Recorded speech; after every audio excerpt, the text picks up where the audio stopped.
üstünü. Кого послать-то? Меня. Кого? В прошлый раз послали. Равиль, ну давай, да что-нибудь. Дениса. Равиль, давай. Я вообще-то старался найти везде. 5 мест проскочил. Ты тоже хочешь сказать то? В Ну, стихотворной форме. Да, Давай. сейчас Равиль говорит. Ну давай, Равиль, Давай. давай. Собрался, малый круг внимания по Станиславскому и пошел. Bir sözler var. O kitabda oxumuşdum. Çox gözəl bir sözlərdir. Mən çox belə xoşuma gəldi. Deyir ki, bir ana nəfəsi varsa, hansısa bir evdə günəş işıq salar, günəş nur salar. Bir ata qayğısı varsa, hansısa bir evdə insanın arxası dağa sürüşənir. Bir sevgi yuvası varsa, hansısa bir evdə o yerdən hər zaman gülüş yüksələr.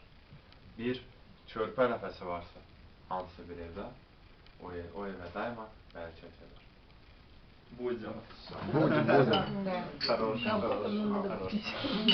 Сказал с большим вдохновением. Сейчас я пошлю кого-нибудь Я заберу. иду, я иду. Вообще у тебя театральный талант есть.